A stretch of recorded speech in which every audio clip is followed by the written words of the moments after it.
It's Megan the Unicorn, back with a colorful conversation.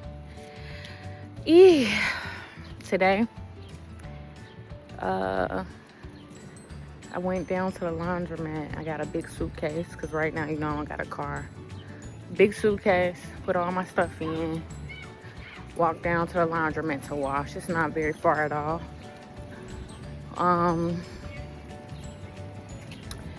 And the day is beautiful. The sky is clear. The sun is out. It's like 73 degrees. And it is just absolutely marvelous. And I go and start my load and then get a run in because why not? I woke up full of energy today. So why wouldn't I get my run in, right? So I do.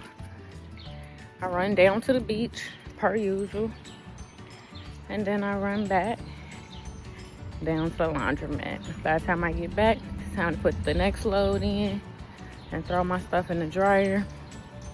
And it's a great day. While I'm in the laundromat, I just get the realization down in my soul that I really love myself. Like, not self-love, like let me go get my nails done, let me go get my toes done. Because I do all those things, but that's the 3D result. Like that's the 3D expression of what's internal, right? Or what should be internal. A lot of times we do the 3D first and hope that what's necessary for the insides will come through. If I make myself look the best on the outside, then I'll be the best on the inside.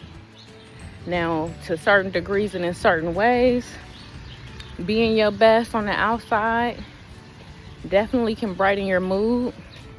It's definitely an aspect of self-care and self-love.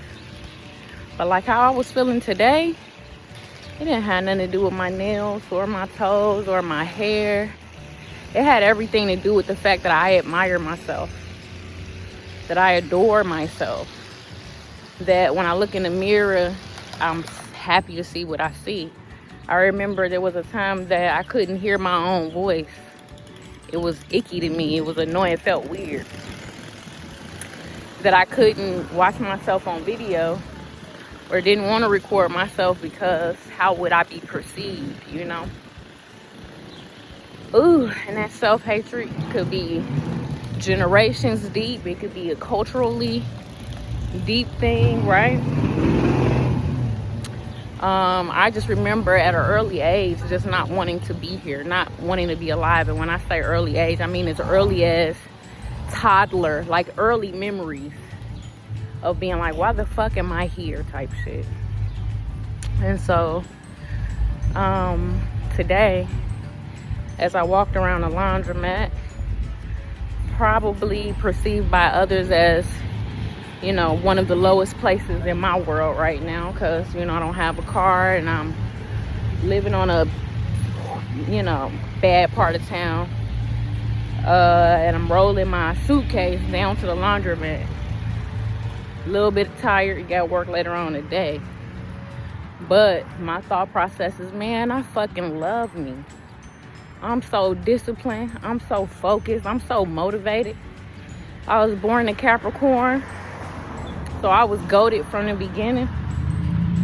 And it kind of is like, damn, I'm blessed. I was made and crafted perfectly. And then not was I only made and crafted perfectly, my experiences helped mold me into the person that I am right now today. And then not only that, my choices today have made me amazing. My body looks good. My mind is good and sharp. I love the fact that I'm intelligent and well-spoken. And I know how to navigate the world. And I'm brave and resilient. Man, I really love myself. And so while I was experiencing that, I remembered that these are things that I wrote down for myself. I script. I always have. Even when I was in religion, I would write my prayers out. Always good to go back and see what actually came forth. So I script, that's something I carried over from religion. Whatever worked, I do what works, right? And so at the time, like, this happens often. When I get these internal feelings of like, you know, as I've been practicing mastering myself and changing my mind, when I get the internal feelings of relief, calm, resilience, peacefulness, contentment, like I remember when I used to write those things down in my journal, like as affirmations. I am content, I am calm, I am peaceful. I feel peaceful on the inside.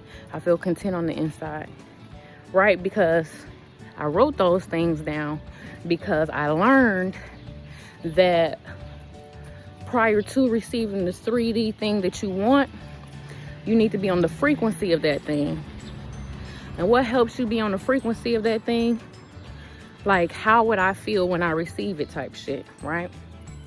And so what I did was reverse engineered my heart's desire, my 3D manifestation. I went down and I wrote how I want to feel so that I can be on the frequency of my 3D desire.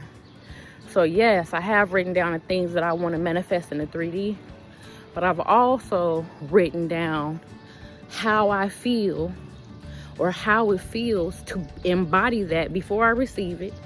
I write that down and then I embody it. Therefore, I know that I'm on the frequency of my heart's desires. And right now, I know I'm speaking a language that only a few people can understand, but it's okay because the few people that understand it, I'm talking to you. And so today, I love myself more than I did the last time I said I loved myself. And how I got in a state and what I reverse engineered this time around.